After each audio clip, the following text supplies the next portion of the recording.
High বন্ধু, কেমন আছো সবাই? আশা করি সবাই খুব ভালো আছে। এখন বাজে বিকেল 4টে, ডিউটি দিয়ে বাড়ি ফিরে এসেছি। কিন্তু সকালবেলা একজন আমাকে বলল যে একটা স্কুল প্রজেক্টের কিছু বানিয়ে দিতে হবে। তো আমি কি বানাবো ভাবতে ভাবতে হঠাৎ আমার মাথায় আসলো যে একটা বাড়ি বানিয়ে দিলে কেমন হয়। তাই সেটাই নিয়ে বসে পড়লাম আমি।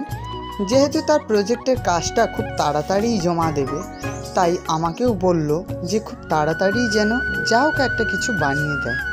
তো রীতিমতন আমি একটা মাটির দোতলা বাড়ি তৈরি করে ফেললাম, আর সেটাকে রং টং দিয়ে একেবারে ফিনিশ করে দিতে হবে, সেটাও সে বলল। যাই হোক, দুদিন আগে বাড়িটা শুরু করেছিলাম, রৌদ্রতে শুকনো করে আজকে বসে পড়লাম কালার দেওয়ার জন্য, মানে পুরো বাড়িটাকেই রং করার জন্য।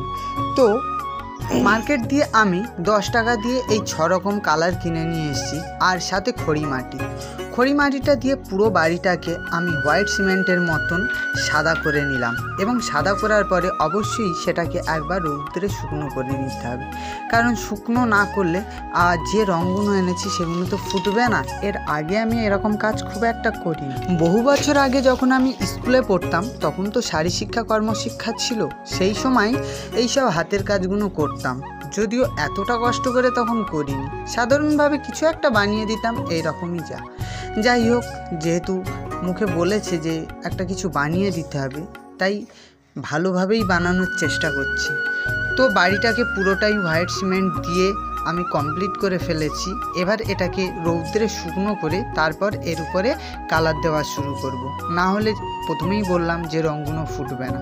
যাই হোক, রৌদ্রে শুকনো করা হয়ে গেছে, আর এর উপরে আমি কালার দেব। যেহেতু আমার কাছে 6 রকম কালার ছিল, তাই এই দেওয়ালের কালারটা আমি লাল আর হলুদ কম্বিনেশন করে একটা অরেঞ্জ টাইপের কালার নিয়ে এসেছি, যেটা এই ঘরের দেওয়ালে দিচ্ছি। কারণ আমার কাছে এক্সট্রা কোনো কালার ছিল না, তাই এইভাবেই কম্বিনেশনের মাধ্যমে আমি বিভিন্ন রকম কালার এনে এই ঘরটাকে কমপ্লিট করার চেষ্টা করছি। তো তোমরা দেখতে থাকো কিভাবে আমি ঘর করছি। আর এই যেহেতু বাঁশের রেলিং মতন আমি করেছি, তাই এটাকে পুরোটাই হলুদ দিয়ে কালারিং করছি যাতে দেখতে সুন্দর লাগে।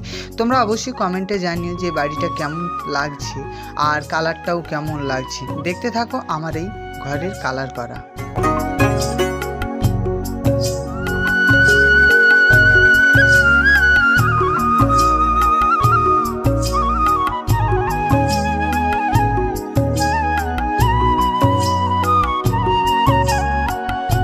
দেওয়ালের কালার হয়ে গেছে, আর নিচে যেহেতু ঘরটা, তাই নিচেটাকে পুরোই আমি সবুজ করার চেষ্টা করছি, কারণ ঘাস যাতে বোঝা যায় যে এটা ঘাসের উপরে বাড়িটা, তাই পুরো কালারটাকেই আমি সবুজ করছি যাতে বাড়িটাকেও দেখতে সুন্দর লাগে।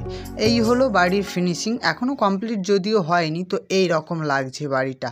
আর এই রঙটা, এই কালারটাই যে ব্লুটা, সেটা হলো নীল আর সাদার কম্বিনেশানে এই ব্লুটা তৈরি হয়েছে।